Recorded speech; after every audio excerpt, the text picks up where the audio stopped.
Ce côté à la fois humain et inhumain des métiers durs, des métiers d'hommes, c'est à Boulogne, le premier port de pêche français, que nous l'avons retrouvé. Mais ici, pour être compétitif dans le marché commun, tout s'est industrialisé, mécanisé et automatisé. Du chalutage par l'arrière, qui remplit le bateau de poissons, prélevé sur un banc repéré aux ultrasons, à la conserverie, où la marée s'emboîte à la chaîne, la civilisation de consommation rentabilise par des prouesses techniques un métier qui n'était jusque-là qu'artisanal et hasardeux. La bonne pêche n'est plus affaire de chance, c'est simplement une question d'équipement. Quant au cours du poisson, il est souvent transmis par radio avant que le bateau n'ait regagné le port. Ce système est, paraît-il, à l'avantage du consommateur.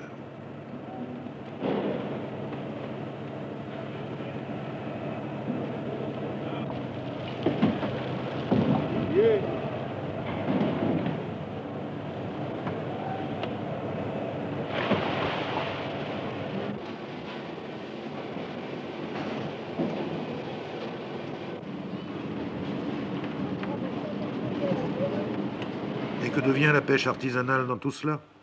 Certes, les pêcheurs indépendants existent encore. Nous en avons rencontré dans un étrange port nommé Audrecel. Dites-moi, il y a quelque chose de curieux quand même ici à Audrecel. Il y a des pêcheurs, il y a des bateaux, et il n'y a pas de port. Où il est le port? Ça, pour le port, Le port, il s'est modernisé un petit peu avec les tracteurs, quoi, parce que maintenant, on a la facilité de remonter les bateaux avec des tracteurs, chariots et tout. Les bateaux... Alors, les bateaux, on les remonte avec des chariots, tracteurs, et on les remonte même chez nous. Vous les remontez chez vous? Oui, Vous les laissez devant votre porte? devant notre porte. Ça pose plus. Hein. Comme une voiture alors? Comme une voiture, exactement. Le métier, d'après vous, pour vos parents, ou vous, si vous l'avez connu, c'était plus difficile avant? Ah oui, ça, il y a... Ouais. C'était Il y a l'esclavage. 100%, Il y a presque 100% 100% de différence. différence, Vous voyez, ouais. c'est pas exagéré, mais il y avait 100% de différence parce que les femmes et les hommes travaillaient. Oui. Tandis que maintenant? Non. Non. Les femmes chez eux et les hommes au boulot, ça c'est... Enfin, c'est un progrès. Vous voyez, c'est Ouais. le progrès, ça. Oui. Vous trouvez que c'est plus normal comme Ah ça? oui, Ouais. ah oui, parce que les femmes, elles avaient autant de mal que le mari. L'hiver, ici, il n'y a vraiment pas grand-chose à faire. Oui. Ou alors, c'est remanger tout ce qu'on a gagné l'été.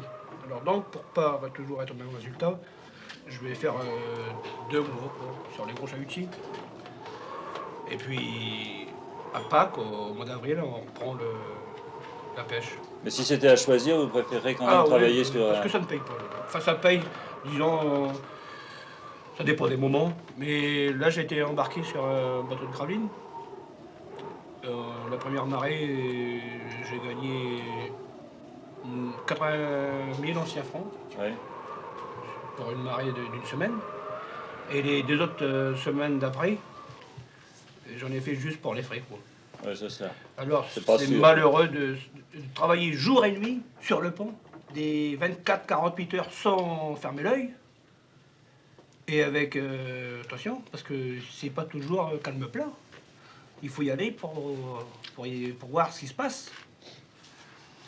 Alors, forcément, ici, on est un petit peu, pas privilégié, mais l'été, on se débrouille, enfin, on bricole. Oui, c'est un métier On vit. Vous êtes à la fois marin et pêcheur. Voilà, on est fiers de le dire qu'on est marin. Voilà. C'est ça. C'est pas la vareuse qui fait le marin. vous Nous voyez ce n'avons que pas je veux dire, honte de notre métier.